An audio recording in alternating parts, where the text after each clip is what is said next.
Judas, contendiendo por la fe. Estas cartas más cortas del Nuevo Testamento, a menudo son olvidadas, pero el olvido de estas importantes cartas dice más acerca de nosotros que lo que dice acerca del libro de Judas. Su negligencia refleja más la superficialidad de la generación que lo descuida que la irrelevancia de un mensaje en llamas. Guthrie, A. El peligro que impulsa a Judas a escribir esta carta. 1. El autor y los lectores. Judas, un siervo de Jesucristo y hermano de Jacobo, para quienes son llamados, santificados por Dios el Padre, y que perseveran en Jesucristo. Al Judas, el nombre literalmente es Judas, pero para evitar la conexión con Judas Iscariote, el hombre infame que traicionó a Jesús, la mayoría de los traductores ingleses han usado el nombre Judas. Y hay 6 personas llamadas Judas, mencionadas en el Nuevo Testamento, pero la mejor evidencia identifica esta referencia como la mencionada en Mateo 13:55 y Marcos 6:3. Judas, el medio hermano de Jesús. 2. Judas, como los otros medios hermanos de Jesús, incluyendo a Jacobo, no creyó en Jesús como el Mesías hasta después de su resurrección, Juan 7:5 y Hechos 1:14. B. Un siervo de Jesucristo. Judas era un pariente de sangre de Jesús. Pero él se consideraba solamente como un siervo de Jesucristo. El hecho de que quería ser conocido de esta forma, en lugar de presentarse como Judas, el medio hermano de Jesús, nos dice algo de la humildad de Judas y de la poca importancia de estar conectados con Jesús por las relaciones humanas. Y Jesús habló de esta falta de importancia en pasajes como Marcos 3, 31, 35 y Lucas 11, 27-28. 2. Sin ninguna duda, Judas valoró el hecho de que Jesús fue su medio hermano y que creció en la misma casa que Jesús, pero aún más valioso para él fue su nueva relación con Jesús. Para Judas, la sangre de la cruz que lo salvó fue más importante que la sangre de la familia en sus venas que lo relacionó con Jesús. Judas podía decir como Pablo, a pesar de que hemos conocido a Cristo según la carne, ya no lo conocemos así. 2 Corintios 5:16. C. Y el hermano de Santiago. Santiago era un importante líder de la iglesia en Jerusalén, y el autor de la carta del Nuevo Testamento que lleva su nombre. Tanto Santiago como Judas eran medios hermanos de Jesús. D. Para aquellos quienes fueron llamados, Judas escribió a los cristianos. Este libro se ocupa de las cosas que los creyentes necesitan escuchar, pero a menudo no quieren. Y Judas identificó a sus lectores como cristianos en 3 específicas maneras. Son llamados. Una persona es cristiana porque Dios la ha llamado. Lo importante es responder al llamado cuando sucede, como cuando contestamos el teléfono cuando está sonando. Son santificados por Dios el Padre. Esto significa que ellos fueron apartados. Apartados del mundo y apartados para Dios. Perseveran en Jesús. Jesús es nuestro guardián y nuestro protector. 2. Judas da un cálido y típico saludo. Misericordia, paz y amor os sean multiplicados. A. Misericordia, paz y amor. Este no es exactamente el mismo saludo que se encuentra en la mayoría de las cartas de Pablo, el cual usualmente es, gracia y paz para ustedes, con alguna variación en ocasiones. Sin embargo, sustancialmente sí es el mismo. B. Os sean multiplicadas. En la mente y en el corazón de Judas, no fue suficiente tener la misericordia, la paz y el amor añadidos a la vida del cristiano. Buscaba su multiplicación en lugar de una simple suma. 3. El llamado a defender la fe. Amados, por la gran solicitud que tenía de escribiros acerca de nuestra común salvación, me ha sido necesario escribiros exhortándoos que contendáis ardientemente por la fe que ha sido una vez dada a los santos. Fui muy diligente al escribiros. El deseo inicial de Judas es el de escribirles sobre la salvación común. Pero algo sucedió. Judas encontró necesario escribir una carta diferente. Podemos decir que esta fue la carta que no deseaba que fuera escrita. Y la carta de Judas es esencialmente un sermón. En ella, Judas predica contra las prácticas y doctrinas que ponen el Evangelio de Jesucristo en peligro. Se trata de cuestiones serias y Judas trata con ellas con seriedad. 2. Deberíamos estar felices de que Judas fuera sensible al Espíritu Santo. Lo que podría haber sido solo una carta de un líder cristiano a una iglesia en particular, se convirtió en un precioso instrumento inspirado por el Espíritu Santo y valioso como una advertencia en estos últimos días. B. Concerniente a nuestra salvación común. Nuestra salvación no es común en el sentido de que es barata o de que cualquiera puede tenerla. Es común en el sentido de que hemos sido salvos en común. En la comunidad Dios no tiene una forma para los ricos y otra para los pobres, o una forma para el bien y otro camino para el mal. Todos venimos a Dios de la misma manera. Si no es una salvación común, no es la salvación de Dios, y no es salvación en absoluto. Y un cristiano individual puede no saberlo, entenderlo o beneficiarse de ella, pero ser un cristiano es ser parte de la comunidad. Ser cristiano significa que se pone de pie hombro con los millones de cristianos que han partido antes. Estamos con cristianos fuertes y cristianos débiles, cristianos valientes y cristianos cobardes, cristianos viejos y cristianos jóvenes.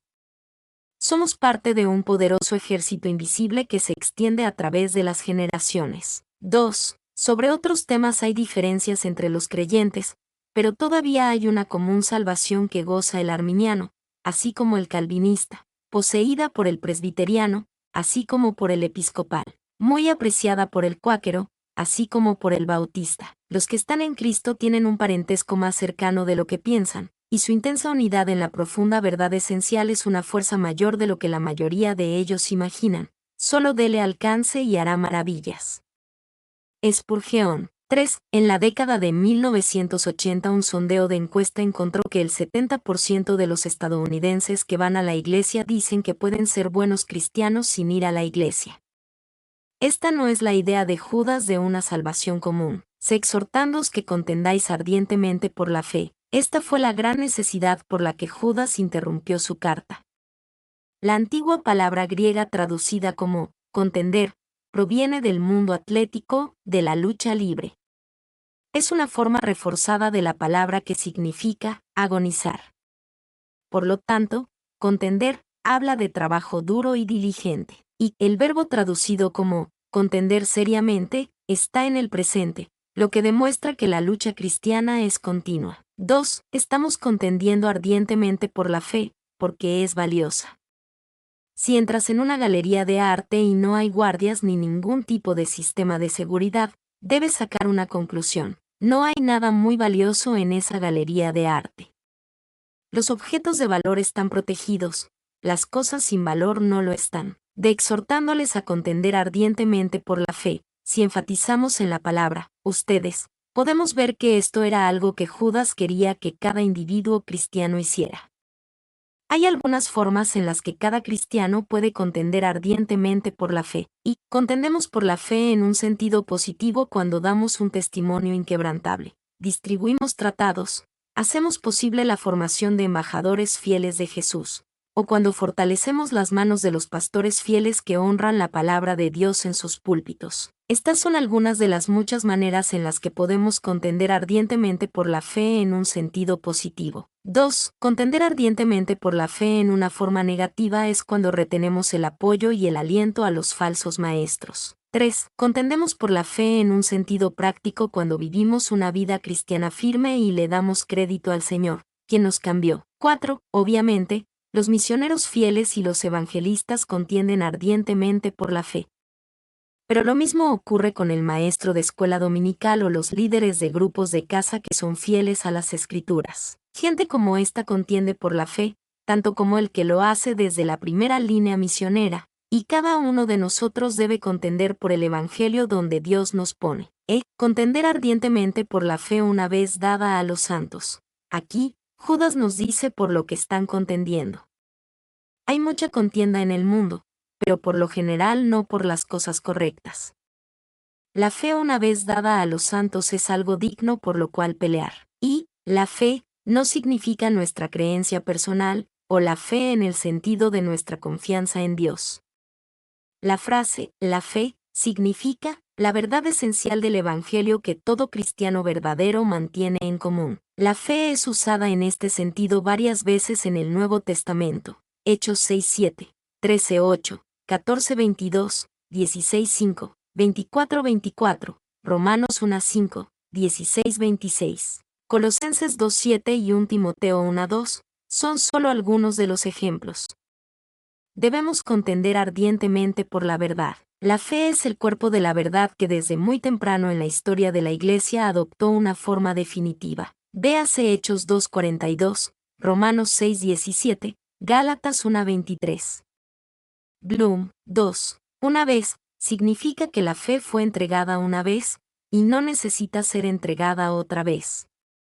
Por supuesto, distribuimos esta verdad otra vez y otra vez. Pero fue entregada por Dios al mundo a través de los apóstoles y profetas una vez. Efesios 2:20. Dios puede hablar hoy, pero nunca en la forma en la que habló a través de los primeros apóstoles y profetas como está registrado en el Nuevo Testamento. No hay otro evangelio y no lo habrá. Su contenido será comprendido más completamente, sus implicaciones se desarrollarán, sus predicciones se cumplirán, pero nunca va a ser complementado o reemplazado o suplantado. Ehrman, 3. Para todos, significa que esta fe incluye a todos. No tenemos la opción de simplemente crear nuestra propia fe y todavía ser verdaderos creyentes. Esta fe es para todos, pero hoy no es popular realmente creer en la fe que ha sido una vez dada a los santos. En lugar de esto, muchas personas quieren creer en la fe que construyen mientras siguen adelante y deciden que es la correcta. Es más común que la gente crea en que la fe que está en su corazón, que en la fe que ha sido una vez dada a los santos. 4. En el libro Los hábitos del corazón, Robert Balla y sus colegas escribieron acerca de una entrevista a una joven enfermera llamada Sheila Larsen, a quien describen como una representante de las experiencias y puntos de vista sobre la religión de muchos americanos. Hablando de su propia fe y de cómo opera en su vida, dijo: "Yo creo en Dios, pero no soy una fanática religiosa. No puedo recordar la última vez que fui a la iglesia.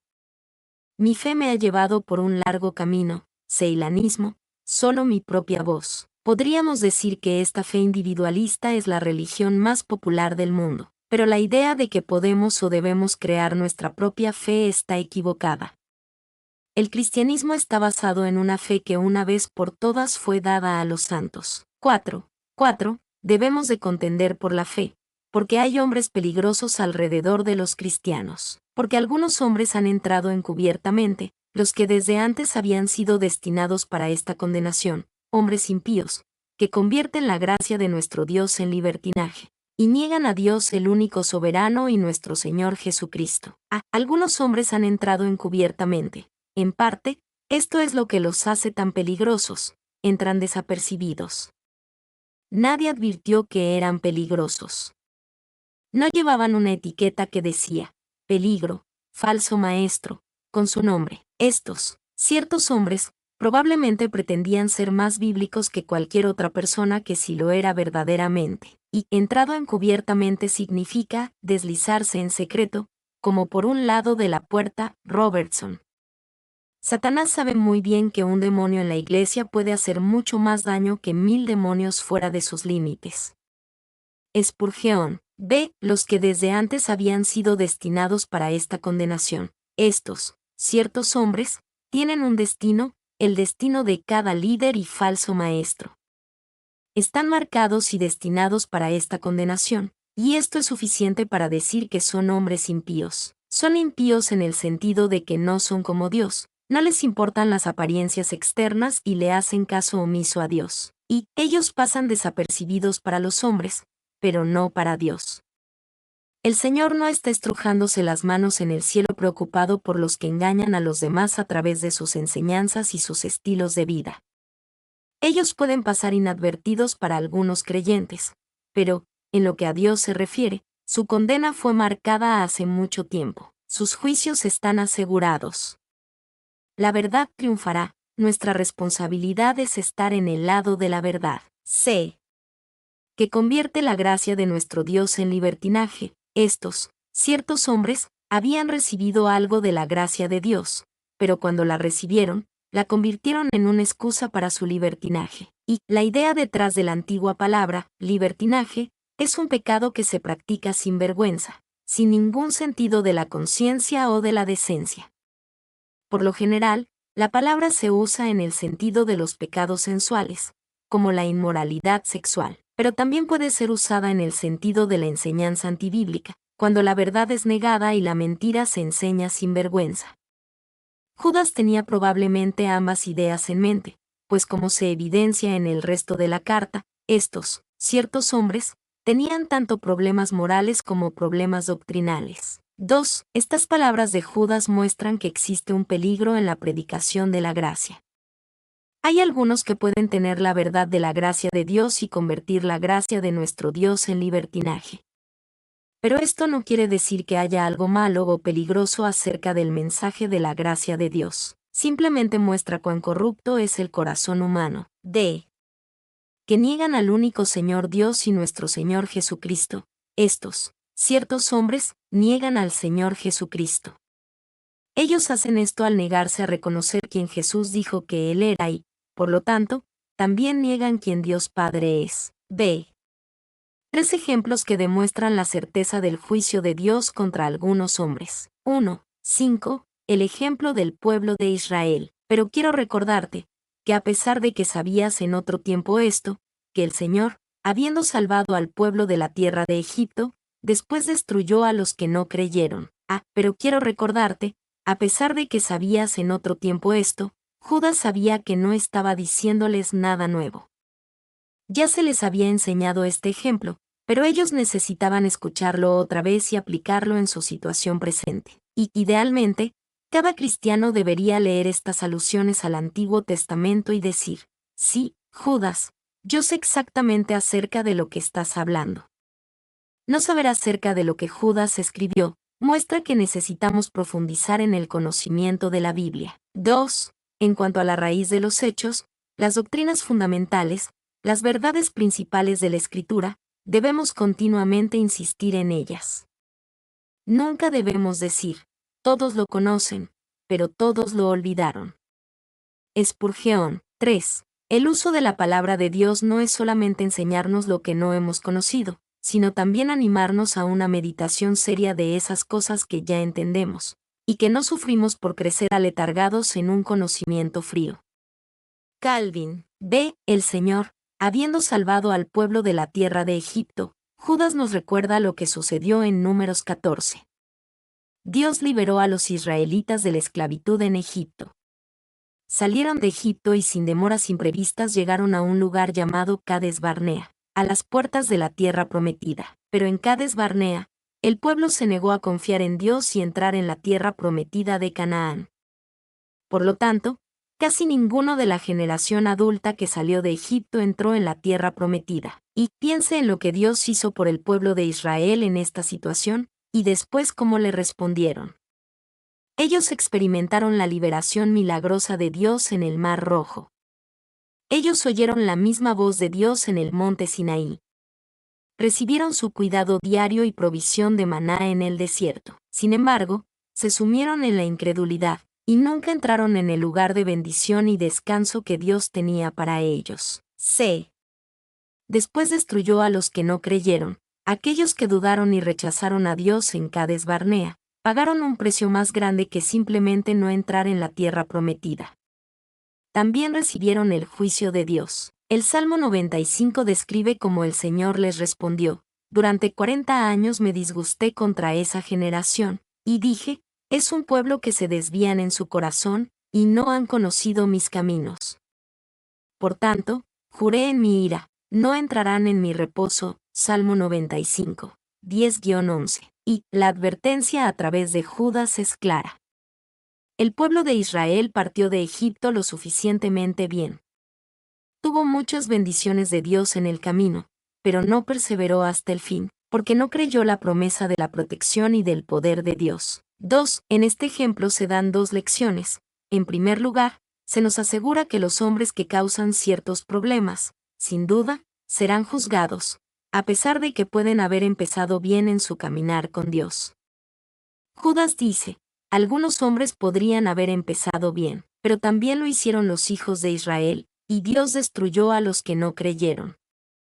En segundo lugar, se nos advierte que debemos seguir a Jesús hasta el final, y nunca estar entre los que no creyeron. La prueba final de nuestro cristianismo es la resistencia. Algunos comienzan la carrera, pero nunca la terminan. 2:6. El ejemplo de los ángeles que pecaron, y a los ángeles que no guardaron su dignidad, sino que abandonaron su propia morada, los ha guardado en prisiones eternas, bajo tinieblas para el juicio del gran día. A los ángeles que no guardaron su dominio propio, la carta de Judas es famosa por traer puntos oscuros o controvertidos, y este es uno de ellos. Judas habla de los ángeles que pecaron, que ahora están encarcelados y en espera de un futuro día de juicio. Y no es exagerado decir que no hay otro lugar en el Nuevo Testamento donde se presenten tan extraños fenómenos, o se planteen tantas preguntas curiosas en un espacio tan estrecho. Salmón, comentario del púlpito. B. Los ángeles que no guardaron su dominio propio. ¿Hay alguna controversia sobre la identidad de estos ángeles particulares? Solo tenemos 2 lugares en la Biblia donde se habla de los ángeles pecando. En primer lugar, está la rebelión original de unos ángeles contra Dios, Isaías 14, 12-14, Apocalipsis 12:4. En segundo lugar, el pecado de los hijos de Dios que se describe en Génesis 6, 1-2, y Génesis 6, 1 y 2 es un pasaje controversial. Dice, y aconteció que cuando comenzaron los hombres a multiplicarse sobre la faz de la tierra, y les nacieron hijas a ellos, que los hijos de Dios vieron que las hijas de los hombres eran hermosas, tomaron mujeres para sí mismos de todas las que escogieron. Hay un debate considerable sobre si los hijos de Dios son seres angelicales, o si es simplemente otra forma de referirse a los seguidores de Dios entre los seres humanos. Judas ayuda a responder esta pregunta. C.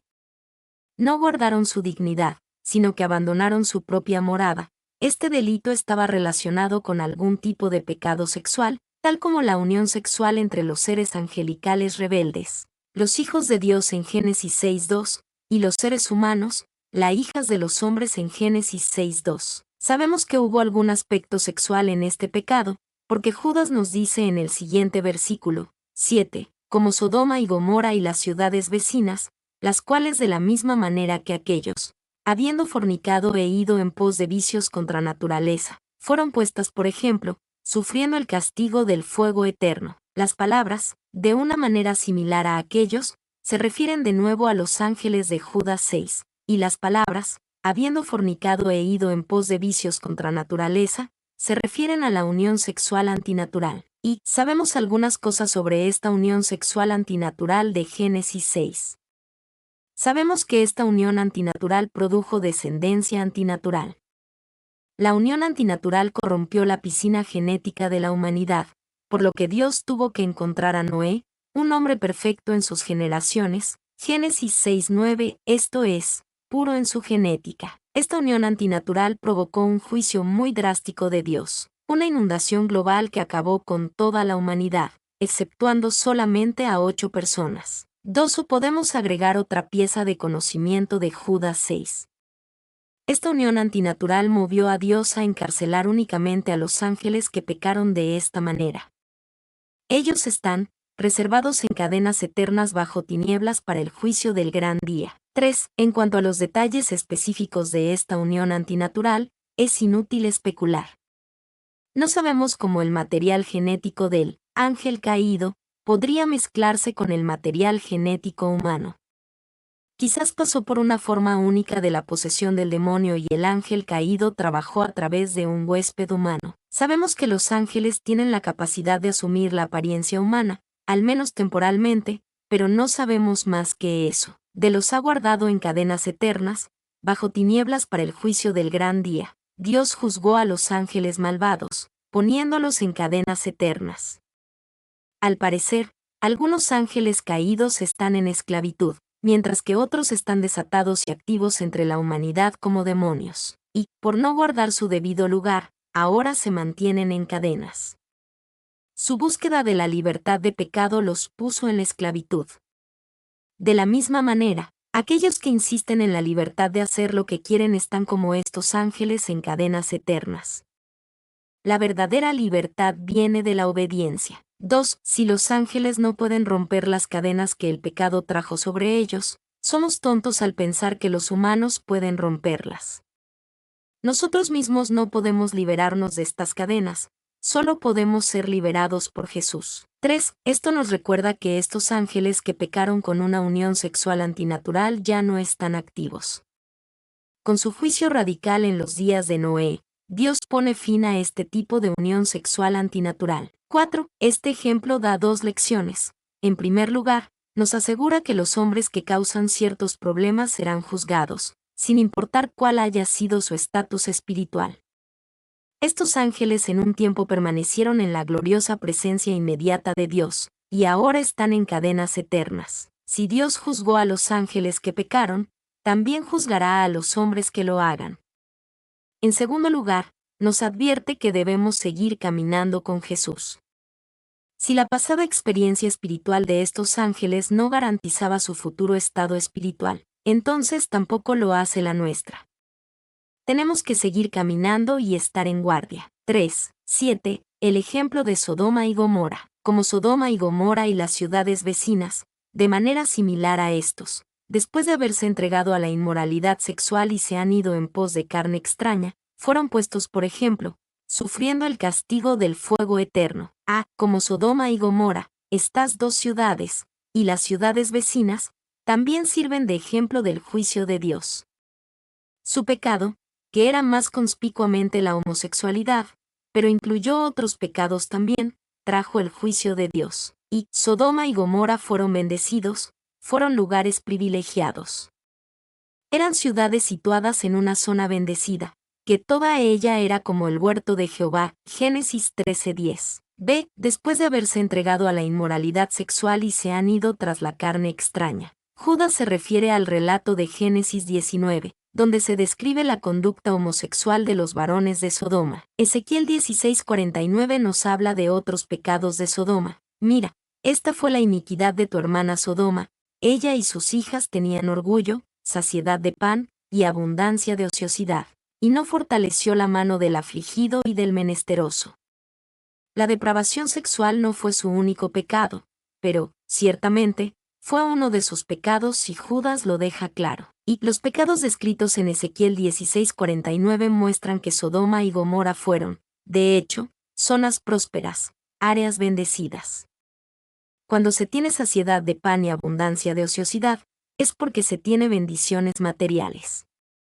Pero a pesar de la gran bendición de Dios y prosperidad material, pecaron y fueron juzgados, se sufriendo la venganza del fuego eterno. En Génesis 19, Sodoma y Gomorra fueron destruidas con fuego del cielo.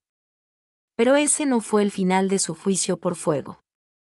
Mucho peor fue lo que sucedió y es descrito en Génesis 19. Sufrieron el castigo del fuego eterno. Y que este ejemplo da dos lecciones. En primer lugar, nos asegura que los hombres que causan ciertos problemas serán juzgados, no importa lo mucho que hayan sido bendecidos en el pasado. Al igual que Sodoma y Gomorra, que fueron una vez maravillosamente bendecidos, pero finalmente sufrieron la venganza del fuego eterno, así también será con ciertos hombres que pecan. En segundo lugar, nos advierte que debemos seguir caminando con Jesús. Si las bendiciones del pasado no garantizaron el futuro estado espiritual de los hombres de Sodoma y Gomorra, entonces tampoco lo hacen las nuestras. C. Más pecados de ciertos hombres. 1. 8. El carácter de estos peligrosos, ciertos hombres. Asimismo también estos soñadores mancillan la carne, rechazan la autoridad y blasfeman de los dignatarios. Asimismo también, Judas ha conectado los ciertos hombres con la gente de Sodoma y Gomorra en su sensualidad, mancillan la carne, y en su rechazo a la autoridad de Dios, rechazan la autoridad. Y cuando Judas señaló que estos determinados hombres rechazan la autoridad, quiso decir que dichos hombres querían estar en autoridad. Por lo tanto, rechazaron la autoridad de Dios y rechazaron a los que Dios puso en autoridad. 2. Hoy, nuestra cultura nos anima a rechazar la autoridad y a reconocernos a nosotros mismos como la única autoridad real en nuestras vidas. Podemos hacer esto con la Biblia, al optar por solo creer ciertos pasajes. Lo podemos hacer con nuestras creencias, al escoger en el buffet de ensaladas de las religiones. O podemos hacerlo con nuestro estilo de vida, al hacer nuestras propias reglas y no reconocer a las autoridades competentes que Dios ha establecido. 3. En los días más oscuros de Israel, la sociedad fue caracterizada por un patrón. Cada uno hacía lo que bien le parecía. Jueces 21-25. Hoy día, este es el modelo de todo el mundo y, especialmente, de la civilización occidental. B. Estos soñadores. Es posible que Judas quiso decir que esos, ciertos hombres, a los que hace referencia estaban fuera de contacto con la realidad. Pero es más probable que se haya referido a que afirmaban tener sueños proféticos que eran realmente engaños. C. Hablan mal de los dignatarios. Probablemente, estos dignatarios fueron los apóstoles u otros líderes de la Iglesia. Su rechazo de la autoridad fue conectado con sus calumnias de los dignatarios. 2. 9. El arcángel Miguel como un ejemplo de alguien que no habla mal de las potestades. Pero cuando el arcángel Miguel contendía con el diablo, disputando con él por el cuerpo de Moisés, no se atrevió a proferir juicio de maldición contra él, sino que dijo: el Señor te reprenda. El arcángel Miguel, el diablo. Judas mencionó dos tipos de seres angelicales. Miguel está entre los seres angelicales fieles a Dios, entre los servidores de Dios y del hombre. El diablo está entre los seres angelicales que se rebelan contra Dios y que son los enemigos del hombre. Y hay seres angelicales invisibles que nos rodean. Hay espíritus ministradores enviados por Dios para ayudarnos, y espíritus demoníacos que quieren derrotarnos. El diablo no puede salvar a una persona salva, pero a través de sus engaños puede corromper y contaminar a un cristiano que se supone que camina en la pureza y en la libertad. Para el diablo, somos bombas de tiempo, listas para arruinar su trabajo, bombas que a él le gustaría desactivar y hacer ineficaces. 2. La Biblia dice que el diablo existe, aunque mucha gente hoy día no cree que existe. Cuando creen que existe, piensan en él como una imagen graciosa de la Edad Media. En aquel entonces, las obras milagrosas eran una forma principal de entretenimiento. Se hacía una especie de desfile donde las historias religiosas eran actuadas en el escenario. La audiencia aprendía a buscar un personaje que siempre se vestía de rojo, llevaba cuernos en la cabeza, y tenía una cola que colgaba detrás de él. Sus zapatos parecían pezuñas hendidas, y tenía un tridente en la mano. El público se divertía con esta caracterización tonta de Satanás, y tenía la idea de que era una especie de personaje cómico. Al diablo no le importa que se piense de esta manera. B. El arcángel Miguel. Este ser angelical es mencionado por su nombre en 4 pasajes de la Biblia: Daniel 10, Daniel 12, Apocalipsis 12 y aquí en Judas. Cada vez que aparece Miguel, es en el contexto de la batalla o listo para luchar. Él es un arcángel, lo que significa un ángel líder, y si el diablo tiene un contrario, desde luego, no es Dios. Es el arcángel Miguel, otro ser angelical de alto rango. 2. Se observa que la palabra arcángel no se encuentra en el número plural en los escritos sagrados. Puede haber, debidamente, solo un arcángel, un jefe o cabeza de toda la hueste angélica. Tampoco la palabra diablo, tal como se aplica al gran enemigo de la humanidad, jamás ha sido encontrada en plural, pues puede haber solo un monarca de todos los espíritus caídos. Clarke, C. Cuando él disputó por el cuerpo de Moisés, esto es otra oscura referencia de Judas. Lo último que sabemos sobre el cuerpo de Moisés se encuentra en Deuteronomio 34, 5-6. Moisés, siervo de Jehová, murió allí en la tierra de Moab, conforme a la palabra de Jehová, y lo enterró en el valle, en la tierra de Moab, enfrente de Bet-peor, pero nadie conoce el sepulcro hasta hoy, y no sabemos dónde Judas recibió la información sobre esta disputa. Es posible que haya recibido una revelación única de Dios. Pero de acuerdo con los maestros de la iglesia primitiva, Judas se refirió a un libro apócrifo conocido como la Asunción de Moisés, del cual solo porciones pequeñas sobreviven. 2. No sabemos aún por qué había una disputa por el cuerpo de Moisés. Algunos han dicho que el diablo quería usar el cuerpo de Moisés como un objeto de culto para dirigir a Israel por el camino de la idolatría. Otros han pensado que Satanás quería profanar el cuerpo de Moisés, y reclamó el derecho a ello porque Moisés había matado a un egipcio. 3. Es más probable considerar la posibilidad de que el diablo anticipó un propósito que Dios tenía con el cuerpo de Moisés, y trató de derrotar ese plan. Sabemos que después de su muerte, Moisés apareció en forma corporal en la transfiguración, Mateo 17, 1-3, con Elías, cuyo cuerpo fue llevado al cielo en 2 Reyes 2. Quizás también Moisés y Elías son los dos testigos de Apocalipsis 11, y Dios necesita el cuerpo de Moisés para ese plan futuro. 4. Pero para Judas, el punto principal no es la razón por la que Miguel disputó, sino cómo disputó con el diablo. D. No se atrevió a pronunciar contra él un juicio de maldición, sino que dijo, «El Señor te reprenda». La forma de la lucha de Miguel es un modelo para la guerra espiritual. En primer lugar, vemos que Miguel estaba en una batalla. En segundo lugar, vemos que se enfrentó con la autoridad del Señor. Y esto nos demuestra que Miguel no es Jesús como algunos grupos heréticos han pensado.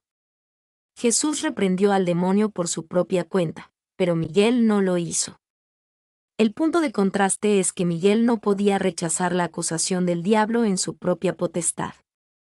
Baupcam. 2. Cabe destacar que Miguel no se atrevió a pronunciar contra él un juicio de maldición. Miguel no se burla o acusa al diablo.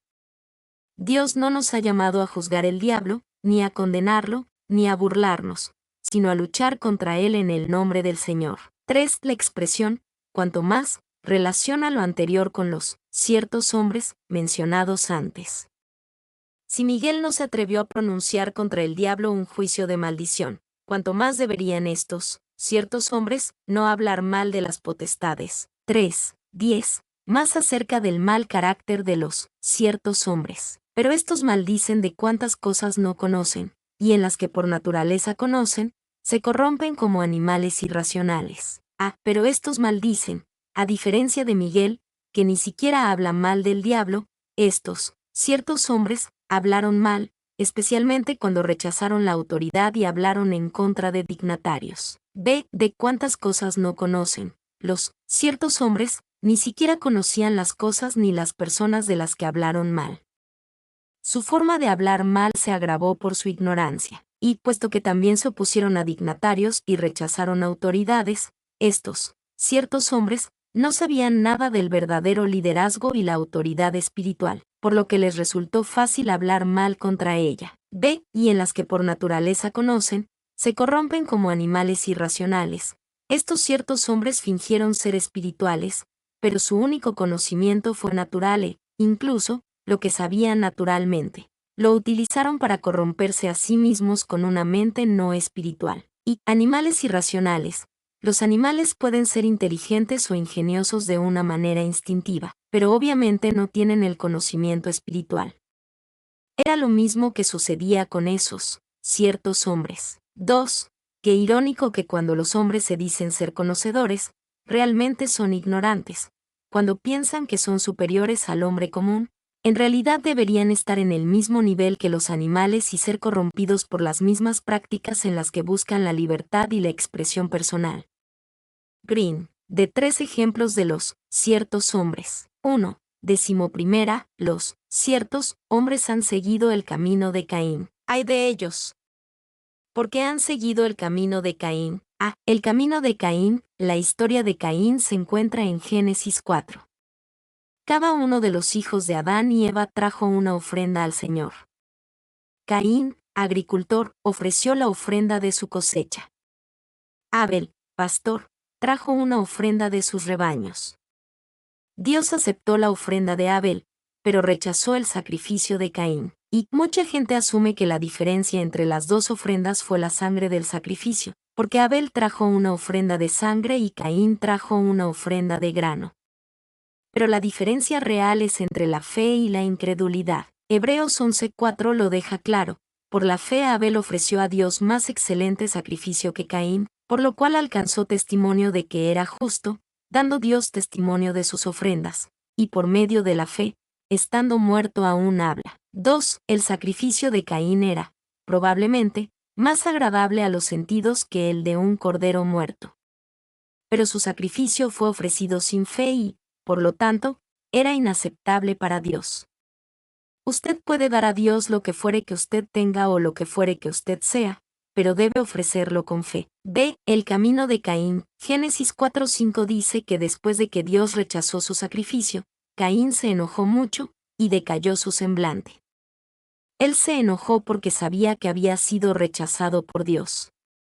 En un ataque de ira, Caín asesinó a Abel, y luego le mintió a Dios. Y Juan 3:12 nos dice que Caín mató a su hermano porque las obras de Abel eran justas, por la fe, mientras que las de Caín eran malvadas. La falta de Caín no estaba en las obras, sino en la fe. C. El camino de Caín. Judas dice que Caín tipifica una forma que ciertos hombres siguen. Es el camino de la incredulidad y la religión vacía, lo que lleva a los celos, a la persecución de la verdad divina y, finalmente, a la ira asesina. Y no hay mayor maldición sobre la tierra que el vacío, la vana religión, los que tienen una forma de piedad, pero niegan el poder. 2 Timoteo 3:5. No es extraño que Pablo agregó, y de tales personas se alejan. 2. Muchos cristianos tienen miedo del humanismo secular o del ateísmo o del mundo. Pero la religión muerta es mucho más peligrosa, y envía a más gente al infierno que cualquier otra cosa. Estos, ciertos hombres, estaban en el camino de Caín, el camino de la religión muerta. 2. 11b. Los ciertos hombres están en el error de Balaam, y se lanzaron por lucro en el error de Balaam. El error de Balaam. La historia de Balaam se encuentra en Números 22 a 25, 31. Durante el tiempo del Éxodo, Israel avanzó a la tierra de Moab, después de derrotar a los amorreos. Cuando los israelitas llegaron, Baalac, rey de Moab, buscó la ayuda de un profeta llamado Balaam. Y la primera delegación del rey Baalac llegó y Dios le dijo a Balaam que no tuviera nada que ver con ellos. Las primeras palabras de Dios a Balaam fueron: no vayas con ellos, ni maldigas al pueblo, porque es bendito. Números 22:12. 2. Después de la primera visita, otra delegación más prestigiosa llegó con grandes riquezas. Balaam quería ir con ellos y Dios le permitió ir. Balaam codiciaba la riqueza y el prestigio que le ofrecieron. 3. Dios le advirtió a Balaam para que diera marcha atrás cuando iba camino a ver a Baalac. Sin embargo, su corazón se encuentra en la rica recompensa que el rey Baalac prometió y siguió adelante. Balaam, incluso, ignoró a un burro hablando, enviado para advertirle que diera marcha atrás. 4. Balaam supo que había hecho mal. En Números 22:34, le dijo a Dios: he pecado. Ahora, pues, si le desagrada a usted, voy a dar la vuelta. Pero no se volvió atrás. Continuó, negándose a ver que cuando Dios dice que no, hay que tomarlo como un no. En cambio, Dios le dio a Balaam lo que su corazón pecaminoso deseaba. Después de reunirse con el rey Baalac de Moab, Balaam profetizó sobre Israel en 4 ocasiones. Pero como hablaba la palabra de Dios, no maldijo a Israel, en su lugar los bendecía cada vez. Cuando no tuvo éxito en maldecir a Israel, Balaam aconsejó a Baalac sobre la forma de llevar a Israel a estar bajo una maldición. Le dice que en lugar de tratar de tener un profeta que los maldiga, debe llevarlos a la fornicación y la idolatría y entonces Dios maldecirá al Israel desobediente. Baalac hizo solamente eso, enviando a sus jóvenes en el campamento de Israel a dirigir a Israel a la inmoralidad sexual y a la idolatría. A causa de su pecado, Dios maldice a Israel con una plaga de juicio que mató a 24,000 personas. Por lo tanto, Balaam era culpable de los más grandes pecados: llevar deliberadamente a otros a pecar y, peor aún, lo hizo por dinero. Se lanzaron por lucro en el error de Balaam. El error codicioso de Balaam fue que estaba dispuesto a poner en peligro todo por dinero. Los ciertos hombres fueron advertidos por Judas acerca de que tenían el mismo corazón, y muchos cristianos nunca negarían a Jesús bajo la persecución, pero podrían negarlo si se les ofrece una gran suma de dinero. No hay un solo pecado con el que el hombre corrupto no se comprometería por el bien del dinero. La codicia es un pecado tan peligroso que mató a Jesús, pues 30 piezas de plata ayudaron a poner a Jesús en la cruz. 2. Se lanzaron por lucro es, literalmente, se derramaron, Robertson. Esta es una fuerte imagen de la indulgencia excesiva. Pero Pablo también usa el mismo término para referirse a la forma extravagante en que Dios nos ama. El amor de Dios ha sido derramado en nuestros corazones. Romanos 5:5. 3. 11c. Los ciertos hombres experimentan la rebelión de Coré, y perecieron en la rebelión de Coré. La rebelión de Coré, la historia de Coré se encuentra en Números 16. Él era un hombre prominente en Israel, y un día vino a Moisés, diciendo, y se juntaron contra Moisés y a Aarón y les dijeron, basta ya de vosotros, porque toda la congregación, todos ellos son santos, y en medio de ellos está Jehová. ¿Por qué, pues, os levantáis vosotros sobre la congregación de Jehová? Números 16:3. Coré y sus seguidores resistieron la autoridad que Dios les dio a Moisés y a Aarón, y, cuando Coré dijo esto, Moisés se postró sobre su rostro, sabiendo que el juicio de Dios vendría pronto. Moisés propuso entonces una prueba. Cada grupo tomó los incensarios, para quemar incienso, y se presentó ante el Señor. El Señor mismo elegiría al hombre que él quería que lo representara, Moisés o Coré. 2. Cuando ambos llegaron delante de Dios, el Señor le dijo a Moisés que diera un paso fuera. La tierra se abrió y se tragó a Coré y a sus seguidores. Descendió fuego del cielo que quemó a todos sus seguidores. Todos ellos perecieron. B. Rebelión. Coré era un levita, pero no de la familia sacerdotal de Aarón. Como levita, tenía su propia esfera en el ministerio señalado por Dios. Sin embargo, no estaba contento con eso. Quería el ministerio y la autoridad de Moisés, y Coré tenía que aprender esta lección esencial. Debemos trabajar duro para cumplir con todo lo que Dios nos ha llamado a hacer. Al mismo tiempo, no debemos tratar de ser lo que Dios no nos ha llamado a hacer. C. La rebelión de Coré. Este fue también un rechazo a los líderes designados por Dios, especialmente al mediador designado por Dios. Cuando los ciertos hombres rechazaron la autoridad y hablaron mal contra los dignatarios, caminaron en la rebelión de Coré, y la rebelión de Coré radica en la idea más amplia de una afirmación desdeñosa y decidida contra las ordenanzas divinamente señaladas. Salmón, el comentario del púlpito. 2. Estos tres hombres vinieron de muy diferentes orígenes. Caín era un agricultor, Balaán era un profeta, y Coré era un líder en Israel. La apostasía no se limita a un grupo de personas. Hay apóstatas en el púlpito, en el palacio, y en la casa de los pobres. Coder. Lo que le depara el futuro a estos ciertos hombres. 1. 12 a 13. Una vívida descripción de la depravación de estos ciertos hombres. Estos son manchas en vuestros ágapes, que comiendo impúdicamente con vosotros se apacientan a sí mismos, nubes sin agua, llevadas de acá para allá por los vientos, árboles otoñales, sin fruto, 2 veces muertos y desarraigados, fieras ondas del mar, que espuman su propia vergüenza, estrellas errantes, para las cuales está reservada eternamente la oscuridad de las tinieblas. Manchas en vuestros ágapes. Los primeros cristianos a menudo se reunieron para una comida en común, algo así como una cena compartida. Llamaron a estas comidas fiestas de amor o fiestas de ágape. Cuando llegaron estos, ciertos hombres, que se estaban sirviendo a sí mismos, comieron con avidez en las fiestas de amor, mientras que otros pasaban hambre. Y, en la fiesta ágape, todo el mundo traía lo que pudo. Algunos traían un poco, otros traían mucho, pero todos compartían juntos. Para algunos esclavos que eran cristianos esta podría haber sido la única comida decente que comían regularmente.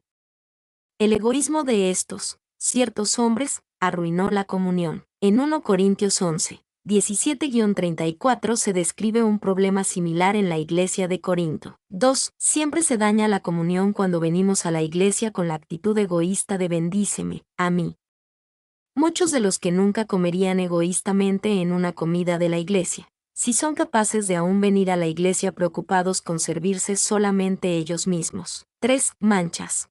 Algunos eruditos griegos piensan que esta palabra debe ser traducida como piedras escondidas, en lugar de manchas. De una forma u otra, no implica mucha diferencia en el significado del pasaje. 4. Sirviéndose solamente a ellos mismos. Literalmente en el griego antiguo esto es, pastoreándose a sí mismos. Robertson. Eran pastores de una especie, de ellos mismos. B. Nubes sin agua, llevadas de allá para acá por los vientos. Las nubes sin agua no sirven para nada, no traen lluvia vivificante, solo bloquean el sol, existen solo para sí mismas. Los ciertos hombres, mencionados por Judas, son como esas nubes. Y, una vez mientras conducía por una fábrica, mi hija Anne-Sophie miró las nubes de humo blanco provenientes de las chimeneas. Ella dijo, ahí es donde se hacen las nubes. Estos, ciertos hombres, eran como esas nubes vacías, buenas para nada, cargadas por los vientos, flotando en la brisa de una moda pasajera a otra. Árboles otoñales, sin fruto. A finales del otoño, los árboles deberían tener fruto. Pero algunos no daban fruto, incluso cuando es lo que deberían hacer. Los ciertos hombres eran como esos árboles, que solamente toman en lugar de dar. De fieras ondas del mar, para el hombre moderno, el mar es a menudo algo bello. Pero para el hombre antiguo, especialmente en las culturas bíblicas, el mar significaba un terror incontrolable. Isaías 57 horas y 20 minutos expresa esta idea. Pero los impíos son como el mar en tempestad, que no puede estarse quieto, y sus aguas arrojan fango y lodo. Estos, ciertos hombres, estaban ocupados y activos como las fieras ondas del mar, pero lo único que hicieron fue arrojar la espuma de su propia vergüenza. Y estar ocupado no es sinónimo de ser idóneo. El fruto de estos hombres era como la espuma sucia en la orilla del mar. Judas tiene en mente la línea de la costa que queda sucia y fea después de una tormenta que ha arrojado todo tipo de madera a la deriva, de algas y de residuos. Estrellas errantes. Al igual que los cometas que atraviesan velozmente el cielo, estos, ciertos hombres, asombraron al mundo por un tiempo, y luego desaparecen en la oscuridad. Una estrella imprevisible no era buena para la orientación y la navegación. Del mismo modo, estos engañadores eran inútiles e indignos de confianza.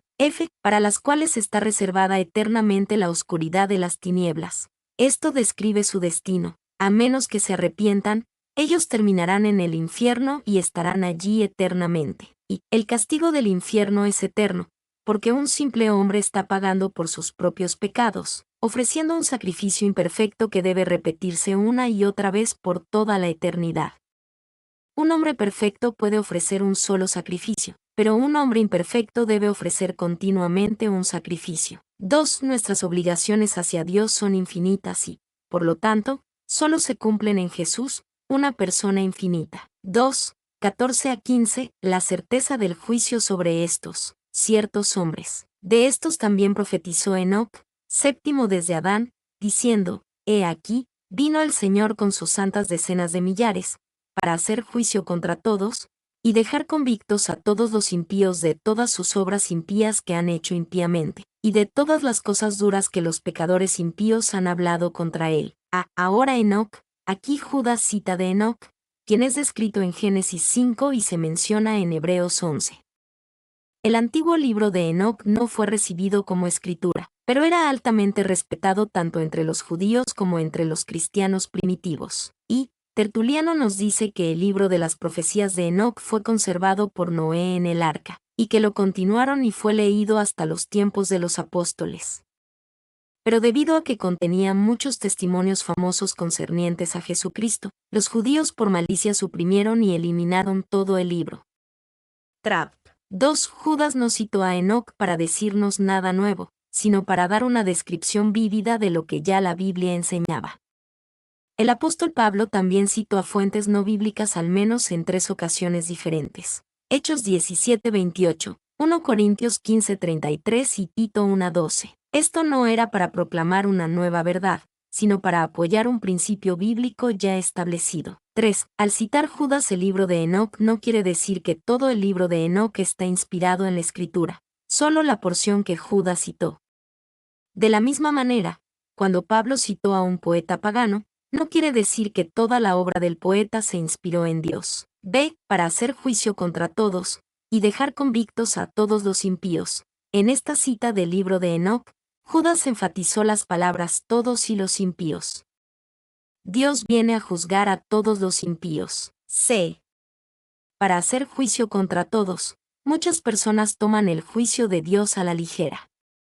Pero la pregunta más importante en el mundo es, ¿Dios va a juzgarme? ¿Rendiré cuentas a Él? Si somos verdaderamente responsables ante Dios, somos tontos si no nos preparamos para enfrentar ese juicio. Y piensa en alguien arrestado por un delito que tiene una fecha para comparecer ante el tribunal, pero no se preparó para su comparecencia ante el juez. Esa persona es una tonta. No debemos ser tan necios, y en lugar de eso tomar ventaja de nuestro abogado designado por la corte, Jesucristo, 1 Juan 2:1, 3, 16 a 18, los métodos de los ciertos hombres. Estos son murmuradores, querellosos, que andan según sus propios deseos, cuya boca habla cosas infladas, adulando a las personas para sacar provecho. Pero vosotros, amados, tened memoria de las palabras que antes fueron dichas por los apóstoles de nuestro Señor Jesucristo, los que os decían, en el postrer tiempo habrá burladores, que andarán según sus malvados deseos, al murmuradores, querellosos, cuya boca habla cosas infladas, adulando a las personas. Judas cuenta que los métodos de estos hombres giraban en torno a las palabras. Además de tener vidas dudosas, eran esencialmente personas de engaño, tergiversaban todo, partiendo desde la fundación de Jesucristo hasta los apóstoles y profetas. B. Estos son murmuradores, querellosos. Este pueblo estaba quejándose. Se ha observado con razón que cada vez que un hombre está fuera del contacto con Dios es probable que comience a quejarse de algo. Y quejarse es insultar a Dios, que nos da todas las cosas. Es olvidar que nada de lo que nos sucede puede separarnos de su amor, ni privarnos del más preciado de todos los tesoros, la presencia del Señor en nuestras vidas. Verde. 2. Usted sabe la clase de gente aludida aquí, nada les satisface. Están descontentos, incluso con el Evangelio. El pan de los cielos debe ser cortado en 3 pedazos y servido en servilletas delicadas, o de lo contrario no lo pueden comer, y muy pronto su alma aborrece aún este pan tan liviano. No hay forma en que un cristiano puede servir a Dios a fin de complacerlos. Hallarán defectos en el abrigo de cada predicador, y si el gran sumo sacerdote mismo estuviera aquí, encontrarían defectos en el color de las piedras de su pectoral. Spurgeon, se adulando a las personas para sacar provecho. Estos, ciertos hombres, sabían cómo usar palabras suaves y lisonjeras para obtener una ventaja sobre los demás. Dirían cualquier cosa, buena o mala, para conseguir una ventaja. D. Pero vosotros, amados, tened memoria, hemos de ser diferentes. Debemos recordar las cosas que Jesús y los apóstoles dijeron, las cuales fueron dichas por los apóstoles de nuestro Señor Jesucristo. La palabra de Dios es siempre la respuesta a los peligros dentro o fuera de la iglesia, y los apóstoles habían advertido que sucederían estas cosas, y más aún cuando se acerca el día, porque vendrá tiempo cuando no sufrirán la sana doctrina, sino que teniendo comezón de oír, se amontonarán maestros conforme a sus propias concupiscencias, y apartarán de la verdad el oído y se volverán a las fábulas. 2 Timoteo 4, 3-4. En el postrer tiempo habrá burladores. Tal vez Judas tenía en mente a los que se burlan de la idea del regreso de Jesús. O pudo haberse referido a la clase de hombres que se burlan de los que no van por el mismo camino de destrucción en que ellos viajan, y burladores que andarán según sus malvados deseos. A los que viven de acuerdo a sus propias pasiones impías les encanta burlarse de los que quieren agradar a Dios. Judas desea que los cristianos esperen este tipo de burla, entonces no serán sorprendidos por ello. 4. 19. El estatus espiritual de estos, ciertos hombres. Estos son los que causan divisiones, los sensuales, que no tienen al espíritu. Los sensuales. Esencialmente, estos hombres no eran espirituales, eran carnales e insensibles al Espíritu Santo. Y sensual, en este contexto nada tiene que hacer con atractivo sexual. Describe a la persona que vive solo por y para lo que ellos pueden obtener de su sentido físico, y viven egoístamente.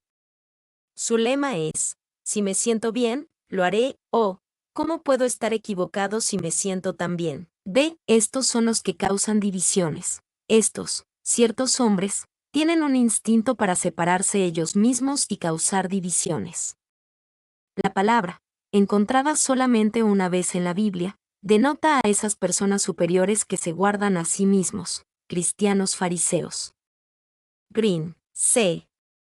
Que no tienen al Espíritu. Esta misma descripción puede ser escrita sobre muchas iglesias, o proyectos de iglesias, o campañas evangelistas, o grupos de hogares, o aún vidas cristianas individuales. La iglesia y el mundo verdaderamente necesitan hoy genuinos hombres y mujeres espirituales. F. ¿Qué hacer acerca del peligro de los ciertos hombres? Significativamente, Judas no nos está diciendo que ataquemos a los ciertos hombres, que son un peligro para la iglesia. En lugar de eso, nos dice que nos enfoquemos en nuestro caminar con el Señor, ayudando a otros afectados por los ciertos hombres a que se enfoquen en Dios. Simplemente, no prestarles atención a los ciertos hombres, excepto la necesaria para estar apercibidos.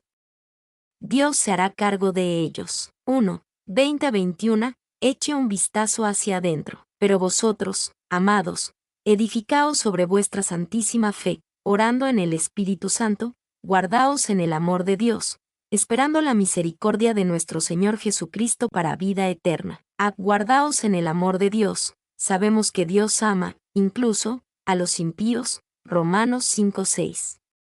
Por lo tanto, Judas no quiere decir, vive de tal manera que usted mismo se haga digno de ser amado por Dios. En cambio, manténganse ustedes mismos en el amor de Dios. Significa mantenerse en armonía con el siempre presente amor de Dios. Pero hay que entender lo que significa cuando la Biblia dice que Dios ama a los impíos. La importancia de la idea de que Dios nos ama a todos se ha torcido considerablemente. Considere al pecador que defiende su práctica pecaminosa diciendo, Dios me ama tal como soy. Su implicación es que, si Dios me ama, tengo que ser muy bueno. En realidad, el hecho de que Dios le ama, es una reflexión sobre la bondad de Dios, no sobre la suya propia. La perspectiva no es, soy tan grande que hasta Dios me ama, sino, Dios es tan grande que incluso me ama a mí. 2. El amor de Dios se extiende por todas partes, y nada nos puede separar de él. Pero podemos negarnos a nosotros mismos los beneficios del amor de Dios. Las personas que no se mantienen en el amor de Dios terminan viviendo como si estuvieran en el lado oscuro de la luna. El sol siempre está ahí, siempre brillante, pero nunca están en condiciones de recibir su luz ni calor. Un ejemplo de esto es el hijo pródigo de Lucas 15, que siempre fue amado por el Padre, pero por una ocasión no se benefició de él. B. Edificaos sobre vuestra santísima fe. Esta es una manera en la que podemos mantenernos en el amor de Dios. Significa seguir creciendo espiritualmente y edificándonos. Judas nos dice, edifíquense ustedes mismos sobre vuestra santísima fe. Esto significa que somos responsables de nuestro propio crecimiento espiritual, que no podemos esperar que nuestro crecimiento espiritual simplemente ocurra, o esperar que otros nos hagan crecer. Y Judas nos ha mostrado la fragilidad de los hombres y cómo los engañadores se han infiltrado en la iglesia. Si usted confía su crecimiento espiritual a otra persona, no solo va a afectar su crecimiento espiritual, sino que también puede ser conducido por el mal camino. 2. Otros pueden ayudar a crear un entorno propicio para el crecimiento espiritual. Pero no se puede hacer que otra persona crezca en su relación con el Señor. 3. Vuestra santísima fe. La santísima fe es lo mismo que la fe una vez dada a los santos. Judas 3. Judas no estaba hablando del crecimiento de la santísima fe, aunque eso es una idea válida. Judas está hablando del crecimiento individual de cada uno en la santísima fe. Crecemos en el fundamento de la verdad, orando en el Espíritu Santo. Esta es otra forma de mantenernos en el amor de Dios. La batalla contra la forma equivocada de vivir y la forma equivocada de enseñar es una batalla espiritual, por lo que requiere oración en el Espíritu Santo. Y muchas de nuestras oraciones son dirigidas por nuestras necesidades, por nuestros intelectos, o por nuestros deseos y anhelos. Pero hay un nivel más alto de oración, y de igual manera el Espíritu nos ayuda en nuestra debilidad, pues que hemos de pedir como conviene, no lo sabemos. pero el Espíritu mismo intercede por nosotros con gemidos indecibles. Romanos 8:26. 2. El Espíritu Santo puede ayudarnos a orar al darnos las palabras correctas o puede hacerlo a través del don de lenguas, un don que Dios da a los corazones que le buscan, que quieren comunicarse con Él en un nivel más profundo que el de una conversación normal. 3. Tal es nuestra pereza, y la frialdad de nuestra carne, que nadie puede orar bien, salvo que sea despertado por el Espíritu de Dios. Nadie puede orar como es debido sin tener al Espíritu como su guía. Calvin, de esperando la misericordia de nuestro Señor Jesucristo para vida eterna. Esta es la tercera forma de mantenernos en el amor de Dios. Mantener la esperanza bendita del pronto regreso de Jesús en nuestros corazones, efectivamente, nos mantiene en el amor de Dios, y nos ayuda a no echar fuera nuestra fe. 2. 22-23. Eche una mirada hacia el exterior, a los que le rodean, y de otros tened compasión, haciendo una distinción, pero a otros salvad con temor, arrebatándolos del fuego, aborreciendo aún la ropa contaminada por su carne. De algunos tener compasión. Judas empieza aquí a decirnos qué debemos hacer con los que han sido influenciados por esos ciertos hombres. Necesitamos hacer una distinción, basada en de dónde ellos vienen, ciertamente, de algunos tener compasión. Y, usando la sabiduría, nos acercamos a diferentes personas de diferentes maneras. Al ser sensibles al Espíritu Santo, podemos saber cuándo debemos consolar y cuándo debemos reprender. Los cristianos no deben abandonar a un amigo que coquetea con las falsas enseñanzas. Deben ayudarlo a atravesar por ello con amor. 2. La manera es continuar amándolos. No importa lo mala que una persona es, o lo engañosa y terrible que sea su doctrina, no se nos permite odiarlos o ser indiferentes a su salvación. 3. Compasión a menudo significa velar por alguien, ayudarlo con responsabilidad. Mientras tanto, vele por los demás, así como por usted mismo, y bríndele esa ayuda que sus diversas necesidades requieren. Wesley, ve a otros salvad con temor. Este segundo grupo debe ser confrontado más fuertemente, pero en el temor, no en una superioridad santurrona. Puede que tenga que sacarlos de en medio del fuego, pero nunca debe hacerlo con orgullo, y esta mirada hacia el exterior es importante. Esto demuestra que no solo nos preocupamos por nuestro propio bienestar espiritual. Demuestra que realmente nos preocupamos por los demás cristianos que están desplazándose hacia un error significativo. 3. 24-25. Mira hacia arriba para el Dios de toda la gloria, y a aquel que es poderoso para guardaros sin caída, y presentaros sin mancha delante de su gloria con gran alegría, al único y sabio Dios, nuestro Salvador, sea gloria y majestad, imperio y potencia, ahora y por todos los siglos. Amén. Y a aquel, Judas cierra la carta con una doxología famosa, una breve declaración de alabanza a Dios. La doxología de Judas nos recuerda el cuidado de Dios y de nuestro destino. Ve, y a aquel que es poderoso para guardaros sin caída, y presentaros sin mancha. El mensaje de advertencia y castigo de Judas podría haber deprimido y desanimado a sus lectores. Tal vez pensaron que con tanta falsa enseñanza e inmoralidad en todo, muy pocos cristianos alcanzarían el cielo. Aquí Judas les recuerda que la respuesta se encuentra solo en el poder de Dios. Él es capaz de mantenerlo a usted no es capaz de mantenerse a sí mismo. Y, en la escalada, el excursionista principiante se apega a los expertos para que si pierde el equilibrio no tropezar y caer a su muerte. De la misma manera, si nos mantenemos conectados con Dios, no podemos caer. Él nos mantiene a salvo. 2. Mediante la comparación de pasajes de las Escrituras, también descubrimos quién es realmente responsable de nuestra custodia. Judas comenzó la carta dirigiéndose a los que perseveran en Jesús, Judas 1:1. Luego exhortó a los cristianos a evitar a los hombres peligrosos para que pudieran mantenerse en el amor de Dios, Judas 1:21. Aquí, al final, concluyó con el reconocimiento de que es Dios el que nos impide tropezar y caer. Pablo puso la misma idea en Filipenses 2, 12-13. Ocupaos en vuestra salvación con temor y temblor, porque Dios es el que en vosotros produce así el querer como el hacer por su buena voluntad. 3. Mantenernos espiritualmente seguros es la obra de Dios. pero siempre se le puede decir a las personas que Él está trabajando, porque ellos están trabajando también.